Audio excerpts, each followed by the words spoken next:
ఈ 100 రోజులకు సంబంధించి 6 గ్యారంటీలలో దాదాపు 13 అమలు చేస్తామని చెప్పి ఈ 3 నెలల పాలనలో మాటలు తప్ప ఆచరణలు లేదనేటువంటిది అనేక సందర్భాల్లో రుజువైనటువంటి విషయాన్ని ఈ సందర్భంగా మేము గుర్తు చేస్తూ ఉన్నాం. మేనిఫెస్టో అనేక అంశాలు, మీరు 420 హామీలు, అందులో 6 గ్యారంటీలలో 13 అంశాలు, మిగతా అనేక అంశాలు కూడా అన్ని వర్గాలకి అనేక హామీలు ఇచ్చి అరచేతిలో వైకుంఠం చూపించినటువంటి పరిస్థితి జ్ఞాపకం వస్తూ ఉన్నది. ఎందుకంటే అభయహస్తం అక్కడికి రాని హస్తంగా మారిపోయింది. ఒక్క వర్గానికి కాదు, అన్ని వర్గాలకు సంబంధించినటువంటి ఇచ్చినటువంటి హామీలన్నీ కూడా ఏ ఒక్క హామీ పరిపూర్ణమైనటువంటి పద్ధతిలో అమలు చేసినటువంటి దాఖలాలు లేవు. ఉదాహరణకి ఉద్యోగులకు ఎన్నికలప్పుడు కాంగ్రెస్ పార్టీ మేనిఫెస్టోలో అనేక హామీలు ఇచ్చింది. గతంలో కూడా బీఆర్ఎస్ పార్టీ పక్షాన మేము ప్రభుత్వాన్ని డిమాండ్ చేసిన తర్వాత ఉద్యోగ సంఘాలని గౌరవ ముఖ్యమంత్రి ఆహ్వానించి అనేక సంఘాలని దాదాపుగా 70-75 సంఘాలని తో మాట్లాడి ఉద్యోగులకు సంబంధించినటువంటి అంశాలన్నీ కూడా పరిష్కరిస్తాం. 11వ తారీఖు నాడు సమావేశం అయింది. 12వ తారీఖు నాడు క్యాబినెట్ సమావేశం ఉంది. ఆ క్యాబినెట్ సమావేశంలో అన్ని సమస్యల్ని కూడా పరిష్కరిస్తామని చెప్పి ఉద్యోగ సంఘాలకు హామీ ఇచ్చినటువంటి విషయాన్ని నేను ఈ సందర్భంగా గుర్తు చేస్తూ ఉన్నాను. కానీ 12వ తారీఖు నాడు క్యాబినెట్ జరిగింది. ఉద్యోగులకు సంబంధించిన ఏ ఒక్క అంశం కూడా క్యాబినెట్లో చర్చకు రాలేదు, పరిష్కారానికి నోచుకోలేదు. సరికదా ఉద్యోగులకు ఇచ్చిన ఏ ఒక్క హామీ కూడా ఈ 3 నెలలలో అమలు చేయలేదు. నేను గతంలో కూడా జ్ఞాపకం చేశాం, మా ప్రభుత్వం అధికారంలోకి రాగానే 3 డిఏలు తక్షణ చెల్లింపు అని చెప్పి ముఖ్యమంత్రి గారు వారి మేనిఫెస్టోలో, కాంగ్రెస్ మేనిఫెస్టోలో చెప్పారు. తక్షణం అంటే దానికి డిక్షనరీలో అర్థమైందో కాంగ్రెస్ ప్రభుత్వం చెప్పాలి. తక్షణం అంటే మేమందరం అర్థం చేసుకున్నది ప్రభుత్వం అధికారంలోకి రాగానే 3 డిఏలు చెల్లించి ఉద్యోగుల సమస్యల పరిష్కారం కోసం పనిచేస్తుందని మేము ఆశించాం. కానీ గత గౌరవ ముఖ్యమంత్రి కేసీఆర్ గారి నాయకత్వంలో క్యాబినెట్ నిర్ణయం తీసుకొని ఒక డిఏ రిలీజ్ చేయాలని చెప్పి ఎన్నికల కమిషన్ కూడా పంపింది. ఎన్నికల కమిషన్ పంపితే ఎన్నికల కమిషన్ ఆనాడు తిరస్కరించింది. ఆ క్యాబినెట్ డిసిషన్ తీసుకున్నటువంటి ఒక డిఏను కూడా ఇప్పటి వరకు మంజూరు చేయలేదు. సరిగదా మళ్ళీ ఆ తర్వాత కేంద్ర ప్రభుత్వ ఉద్యోగులతో సమానంగా రావాల్సినటువంటి 4 డిఏలు రాష్ట్ర ప్రభుత్వంలో పెండింగ్లో ఉన్నాయి. మేము ఈరోజు డిమాండ్ చేస్తూ ఉన్నాం, ఎన్నికల కోడ్ వస్తూ ఉంది. గతంలో ఉద్యోగులకి ఒక అనుభవం ఉంది. రాష్ట్ర ప్రభుత్వం నిర్ణయం తీసుకున్న ఎన్నికల కమిషన్ దాన్ని తృణీకరించింది. కాబట్టి ఎన్నికల కోడ్లోగా ఉద్యోగులకు సంబంధించినటువంటి కరువు భత్యం రిలీజ్ చేయాలని మేము ఈ సందర్భంగా డిమాండ్ చేస్తూ ఉన్నాం. ఒకవేళ ఈ 2-3 రోజుల్లో ఎన్నికల కోడ్ వస్తుందని పత్రికల్లో వార్తలు వస్తూ ఉన్నాయి. అనేక మంది ప్రముఖ రాజకీయ నాయకులు మాట్లాడుతూ ఉన్నారు. ఎన్నికల కమిషన్ కూడా మరి సూచనలు ఇస్తూ ఉన్నది. కాబట్టి ఇటువంటి సందర్భంలో ఒకవేళ కోడ్ వస్తే మళ్ళీ అన్నీ కూడా మళ్ళీ పోస్ట్పోన్ అయ్యేటువంటి అవకాశం ఉంది. మేలో ఫలితాలంటే జూన్ వరకు కూడా ఉద్యోగుల నోట్లో మట్టి కొట్టేటువంటి ప్రయత్నం మరి చేసేటువంటి అవకాశం ఉంది. కాబట్టి కరువు భత్యాన్ని మరి వెంటనే విడుదల చేయాలని మేము ఈ సందర్భంగా డిమాండ్ చేస్తూ ఉన్నాం. అట్లాగే 1వ తారీఖున జీతాలు ఇస్తున్నామని అదే పనిగా ముఖ్యమంత్రి గారు చెప్తా ఉన్నారు, అలాగే మంత్రులు చెప్తా ఉన్నారు. కానీ ఇప్పటికి కూడా అనేక డిపార్ట్మెంట్ల హెల్త్ మిషన్ కావచ్చు, ఎన్ఆర్ఈజిఎస్ కావచ్చు, మోడల్ స్కూల్కి సంబంధించినటువంటి వాళ్ళు కావచ్చు, చాలామందికి ఇంకా వేతనాలు రాలేదు. కాబట్టి మేము రాష్ట్ర ప్రభుత్వాన్ని విజ్ఞప్తి చేస్తూ ఉన్నాం, కనీసం 1వ తారీఖున వేతనాలు ఇస్తామని మీరు ప్రకటించిన వాటిలో ఆచరణలో అమలు కాకుండా పోతా ఉన్నది. ఈ 1వ తారీఖు వేతనం అనేటువంటిది కొంతమంది ఉద్యోగులకు మాత్రమే పరిమితం అవుతా ఉంది.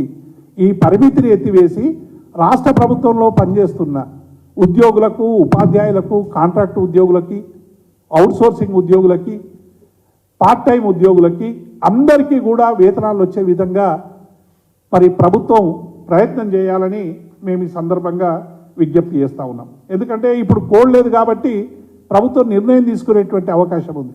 మళ్ళీ కోడ్ వస్తే అది అయ్యేది లేదు, పోయేది లేదు. ఉద్యోగులకు ఇచ్చినటువంటి హామీలన్నీ కూడా మరి అయిపోయేటువంటి అవకాశం ఉందనేటువంటి విషయాన్ని మేము ఈ సందర్భంగా గుర్తు చేస్తూ ఉన్నాం. అలాగే మేము ఇదివరకు కూడా గతంలో అనేక సందర్భాల్లో చెప్పాం, 10-15 రోజుల్లో మరి ఉద్యోగులకు సంబంధించిన సమస్యలు పరిష్కరిస్తామన్న ప్రభుత్వం 100 రోజులు దాటుతూ ఉంది. ఈ 100 రోజులకు సంబంధించి మరి చేయాలని చెప్తా ఉన్నాం. అట్లాగే ఈ ఒక్కటి కాదు, ఇవాళ రైతుల పరిస్థితి చూస్తూ ఉంటే చాలా కన్నీళ్ళు వస్తూ ఉన్నాయి. గౌరవ ముఖ్యమంత్రి, ఆనాటి ముఖ్యమంత్రి కేసీఆర్ గారు రైతులను రాజును చేయాలని, రైతులకు సంబంధించినటువంటి సమస్యలు పరిష్కరించాలని, రైతులకు ఏ కష్టం రావద్దని, ఒకవైపు ప్రభుత్వమే రైతుకు ఆసరాగా ఉండాలని, ఒకవైపు రైతు బంధు కావచ్చు, 24 గంటల విద్యుత్ కావచ్చు, రైతులకు అవసరమైనటువంటి అనేక సౌకర్యాలు చేసి ఈ 10 ఏళ్లలో ఎక్కడ కూడా తాగునీటికి కానీ సాగునీటికి కానీ ఇబ్బంది లేకుండా చేసినటువంటి ఘనత బీఆర్ఎస్ పార్టీ. గత 10 ఏళ్లలో ఏనాడు ఒక్కరు కూడా బిందెలు పట్టుకొని కిలోమీటర్ల దూరం తాగునీటికి పోయినటువంటి సందర్భం లేదు. ఒకవైపు పొలాలన్నీ కూడా ఎండిపోతూ ఉన్నాయి. రైతులకు సంబంధించి ఇవాళ కొన్ని జిల్లాల్లో, నల్గొండ జిల్లాలో అయితే చివరికి ఇవాళ వాటర్ ట్యాంకర్ల ద్వారా నీళ్లు తీసుకొచ్చి మళ్ళు తడిపేటువంటి ప్రయత్నం చేస్తూ ఉన్నారు. మొత్తంగా కూడా అవి కూడా ఎందుకు పనికిరానిగా పోయినటువంటి సందర్భంలో మేతకు పెట్టి మరి మొత్తము తన రైతు తన పంటను తానే ధ్వంసం చేసుకునేటువంటి ఒక విషాద సన్నివేశాలు ఇలా తెలంగాణలో కనిపిస్తూ ఉన్నాయి. తెలంగాణలో వ్యవసాయం సంక్షోభం నుండి సంక్షేమం వైపు తెచ్చినటువంటి కేసీఆర్ నాయకత్వంలో ఈ 10 ఏళ్లలో ఎన్నడూ కూడా నీటి కటకట లేదు.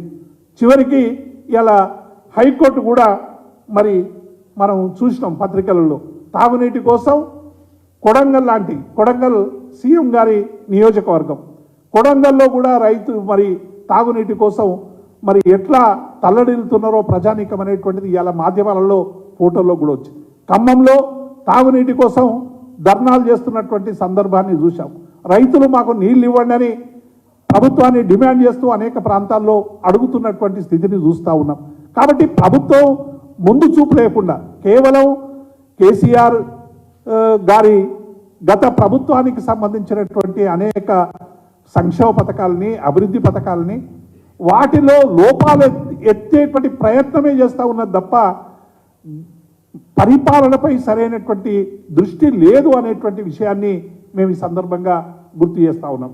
కాబట్టి ఈ నీళ్ళ విషయంలో ప్రభుత్వం సరైనటువంటి చర్య తీసుకోవాలని మేము ఈ సందర్భంగా ప్రభుత్వాన్ని డిమాండ్ చేస్తూ ఉన్నాం. ముఖ్యమంత్రి గారు ఇది గ్రహించే 14 ఏళ్లుగా ఉద్యమకారునిగా తెలంగాణ ప్రాంత ప్రజల అవసరాలను గమనించి మిషన్ భగీరథ అనేటువంటి ఒక అద్భుతమైనటువంటి పథకం, ఇంటింటికి నీళ్లు తీసుకురావాలి అనేటువంటి ప్రయత్నం చేసి మిషన్ భగీరథ ద్వారా ఇవాళ రాష్ట్ర వ్యాప్తంగా ఉన్నటువంటి అన్ని ఆవాసాలకి, అన్ని కుటుంబాలకి నీళ్ళు ఇచ్చినటువంటి స్థితిని కనీసం వాటి మెయింటెనెన్స్కు సంబంధించిన పనైనా చేయకుండా ఇవాళ మిషన్ భగీరథ ఎక్కడికక్కడ సాంకేతికపరమైనటువంటి ఇబ్బందులు వస్తే కూడా వాటిని పరిష్కరించేటువంటి ప్రయత్నం చేస్తలేరు. మీరు కేసీఆర్ మీద కోపం ఉంటేనో, బీఆర్ఎస్ మీద కోపం ఉంటేనో మాపై ఎటువంటి కసైనా మీరు కక్కొచ్చు, ఎటువంటి రాజకీయపరమైనటువంటి విమర్శలు చేయొచ్చు. కానీ ప్రభుత్వం చేసినటువంటి మంచి పనులు వాటిని కొనసాగించాల్సినటువంటి బాధ్యతను ఇవాళ ఈ ప్రభుత్వం మరిచిపోతుంది అనేటువంటి విషయాన్ని మేము ఈ సందర్భంగా గుర్తు చేస్తూ ఉన్నాం. అట్లాగే కరెంటు విషయం కూడా ఇవాళ మనం చూస్తూ ఉన్నాం. ఎందుకు ఇవన్నీ కూడా మేము చెప్తా ఉన్నామంటే, ఈ రాష్ట్ర ప్రభుత్వం కాంగ్రెస్ పార్టీ ఇచ్చినటువంటి మేనిఫెస్టో అన్ని వర్గాలకు ఇచ్చినటువంటి హామీలన్నీ కూడా ఏ ఒక్క హామీని కూడా సరైనటువంటి రీతిలో ఇవాళ అమలు చేయనటువంటి ప్రభుత్వంగా ఇది మిగిలిపోతున్నది అనేటువంటి విషయాన్ని మేము ఈ సందర్భంగా గుర్తు చేస్తాం. ఇక చివరికి ఒక మంత్రి అయితే దేవుడి దిక్కు చూడాలి నీళ్ళ గురించి అనేటువంటి ప్రకటన కూడా ఇలా చూసినాం. మీకు ఈ సందర్భంగా నేను గుర్తు చేస్తూ ఉన్నాను. గతంలో ఒక సందర్భంలో మెదక్ జిల్లా సింగూరు ప్రాజెక్టు కింద పరివాహక ప్రాంతంలో ఉన్నటువంటి రైతులందరూ ఒకసారి పోయి మా గౌరవ మంత్రి హరీష్ రావు గారిని నీళ్ళు వస్తున్నాయా, పంటలు ఎట్లా వండుతున్నాయి అంటే, సార్ మేము మొగులు దిక్కు చూడడం లేదు, ఇవాళ కేసీఆర్ దిక్కు చూస్తున్నాం. గతంలో మొగులు దిక్కు మేము చూసేది వర్షాల కోసం, వర్షాలు రాకున్నా మా చెరువులు నింపి మా పంటలను కాపాడినటువంటి ముఖ్యమంత్రి వైపు చూస్తున్నామని అనేక సందర్భాల్లో కేసీఆర్ గారి గురించి రైతులన్న మాటను నేను ఈ సందర్భంగా ఉదాహరిస్తా ఉన్నాను. కానీ ఇవాళ మీరు మొగులు దిక్కు చూడండి, దేవుడే దిక్కు, మేము కాపాడలేము అంటే ప్రభుత్వం ఏం చేయాలి? 10 ఏళ్లలో లేనటువంటి కొత్త సమస్య 2-3 నెలల్లో ఎందుకు వచ్చింది? మా కాళేశ్వరం, మేడిగడ్డ లాంటి ప్రాజెక్టుల ద్వారా అద్భుతమైనటువంటి నీటిని ఇచ్చి మొత్తం రైతాంగాన్ని కాపాడి, తాగునీరు సాగునీరు అన్నిటి కాపాడితే చిన్న రిపేర్లు కూడా చేయించకుండా నీటిని నిల్వ చేస్తే మళ్ళీ కాళేశ్వరం, మేడిగడ్డ ఎక్కడ పనిచేస్తుందో, పనిచేస్తే గత ప్రభుత్వానికి ఏం పేరు వస్తుందో అనేటువంటి ఒక అక్కస్తో ఇలా తెలంగాణ రైతాంగం నోట్లో మట్టి కొట్టేటువంటి పని చేస్తూ ఉంది. కాబట్టి మేము ఈ సందర్భంగా కేసీఆర్ను రోజు తిట్టడంలో మరి మీకు అందరు కూడా పోటీ పడుతూ ఉన్నారు. ఒక మంత్రి ఇంకొక మంత్రి కేసీఆర్ను తిట్టడంలో పోటీ పడకండి, ప్రజా సమస్యల పరిష్కారంలో పోటీ పడండి. ఎవరు గెలవాలి, ఎవరు ఓడాలనేటువంటి తెలంగాణ ప్రజలు నిర్ణయిస్తారు. తెలంగాణ రాష్ట్రంలో గత 10 ఏళ్లలో మరి ఏం జరిగింది, ఏం జరగలేదనేటువంటి విషయాన్ని ప్రజలు మొన్న మీరు కల్పించినటువంటి భ్రమల వల్ల ఎన్నికల్లో తాత్కాలిక విజయం రావచ్చు. మీరు అధికారంలోకి వచ్చిన తర్వాత ప్రజా సమస్యల్ని మర్చిపోయి, ప్రజలకు ఇచ్చినటువంటి వాగ్దానాలు మర్చిపోయి ఇవాళ రైతులు అంటున్నారు, సార్ ఈ గవర్నమెంట్ ఎందుకు వచ్చింది? రోజు మా పరిపాలన చేసి మాకు రైతు బంధు ఇవ్వడానికా, నీళ్ళు ఇవ్వడానికా, కరెంట్ ఇవ్వడానికా? అట్లా కనబడతలేదు సార్. ఇది కేవలం కేసీఆర్ను తిట్టడానికి, గత ప్రభుత్వాన్ని విమర్శించడానికి వచ్చినటువంటి ఒక విచారణ సంఘంలాగా కనబడుతున్న తప్ప ప్రభుత్వం ఇది పరిపాలన చేసేటువంటి ప్రభుత్వంగా కనపడతలేదనేటువంటి ఒక భావన ఇలా ప్రజల్లో నెలకొని ఉన్నది. కాబట్టి మేము ముఖ్యమంత్రి గారిని డిమాండ్ చేస్తూ ఉన్నాం, వెంటనే అన్ని వర్గాలకు ఇచ్చినటువంటి హామీలు అమలు చేయాలి. మీరు చెప్పిన డెడ్లైన్ 0 నుంచి 100 అంటే మేము 100వ రోజు నాడే చేస్తాం. ఆ 100వ రోజు బహుశా 17 అయితే 17 నాడు కోడ్ వస్తుంది కాబట్టి మేము అమలు చేయలేకపోతున్నామని చేతులు ఎత్తేసేటువంటి అవకాశం ఉంది. మీ 0 నుంచి 100 రోజుల వరకు జరుగుతున్నటువంటి ప్రయాణంలో ఏమేమి చేసినాము, మీరు చెప్పిన 13 హామీల్ని అమలు చేయడంతో పాటు మీరు అనేక హామీలు ఇచ్చిండ్రు, అన్ని వర్గాలకు హామీ ఇచ్చిండ్రు. ఈ హామీలన్నీ కూడా అమలు చేయాలని మేము ఈ సందర్భంగా డిమాండ్ చేస్తూ ఉన్నాం. అట్లాగే ఉద్యోగులకు సంబంధించిన డిఏలు ఎన్నికల కోడ్ వచ్చేలోగా రిలీజ్ చేయాలి. అట్లాగే మేము ఉద్యోగ సంఘాలకు అందరికీ కూడా విజ్ఞప్తి చేస్తూ ఉన్నాం, ఉద్యోగ సంఘాల పట్ల బీఆర్ఎస్ పార్టీకి కానీ బీఆర్ఎస్కి కానీ ఒక గౌరవమైనటువంటి మరి వారికి ప్రతి సందర్భంలోనూ కూడా గౌరవం ఇచ్చినటువంటి పార్టీ బీఆర్ఎస్ పార్టీ. 73% ఫిట్మెంట్ని ఈ 10 ఏళ్లలో ముఖ్యమంత్రి గారు ఇచ్చినటువంటి విషయాన్ని మనం మరవద్దు. 5% ఇంటీరియం రిలీఫ్ దేశంలో ఎక్కడ లేని విధంగా ఎప్పుడైనా పీఆర్సీ ఏర్పాటు చేస్తే పీఆర్సీ ఆలస్యం అయితే ఇచ్చేటువంటి ఇంటీరియం రిలీఫ్ను గౌరవ ముఖ్యమంత్రి గారు, ఆనాటి ముఖ్యమంత్రి గారు 5% ఇంటీరియం రిలీఫ్ను అప్పుడే ఇచ్చింది. మరి 5% ఇంటీరియం రిలీఫ్ ఇచ్చినటువంటి కేసీఆర్ గారి మీద కొంతమంది చాలా మాటలు మాట్లాడుతూ ఉన్నారు. దయచేసి నేను చేసే విజ్ఞప్తి ఏంటంటే, ఏ ప్రభుత్వాలు ఉన్నా ప్రభుత్వ ఉద్యోగుల సమస్యలు పరిష్కరించాల్సినటువంటి బాధ్యత ఆయా ప్రభుత్వాలది ఉంటుంది. కానీ మీరు గత ప్రభుత్వానికి పేరు చెప్పి మేము ఇవన్నీ ఎగ్గొడతామంటే మాత్రం తెలంగాణ ప్రజలు ఊరుకోరు అనేటువంటి విషయాన్ని మేము హెచ్చరిస్తూ ఉన్నాం. అన్ని వర్గాలు నీటి సమస్యను పరిష్కరించాలి. హైకోర్టు చెప్పిన తర్వాత మీరు బెంగళూరు లాగా హైదరాబాద్ కావద్దని హైకోర్టు చెప్పింది. అంటే కారణం ఏంటంటే వారానికి ఒకసారి తుడుచుకోండి అని ఏదైతే కర్ణాటక కాంగ్రెస్ చెప్తా ఉన్నదో, నీళ్లకు ఎంత కటకట అవుతా ఉంది. నిజంగానే ప్రకృతి కరుణించగా ఒక్కొక్కసారి ఇబ్బందులు రావచ్చు, అది మేము కాంగ్రెస్ చేసిన పాపం అంటలేము. కానీ దాన్ని ఉన్నటువంటి నీటిని సమర్థవంతంగా వినియోగించుకోవాలి. ఎట్లా నీటిని తెచ్చి ప్రజలకు ఇవ్వాలనేటువంటి విషయంలో ఒక సరైనటువంటి ప్లాన్ లేదు. అందుకే ఇవాళ హైకోర్టు చాలా సీరియస్గా మరి కర్ణాటక లాగా హైదరాబాద్ కావద్దనేటువంటి విషయాన్ని చెప్పింది.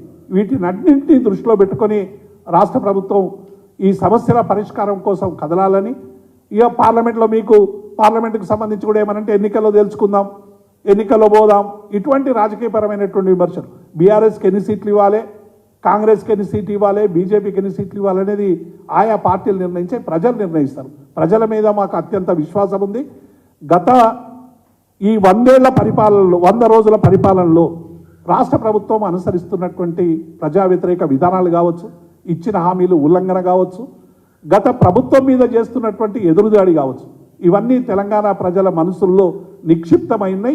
సందర్భం వచ్చినప్పుడు ఆ ఆగ్రహాన్ని, ఆ కోపాన్ని ఓట్ల ద్వారా తప్పకుండా కనబరుస్తారనేటువంటి విశ్వాసం మాకుంది. Thank you. జై తెలంగాణ.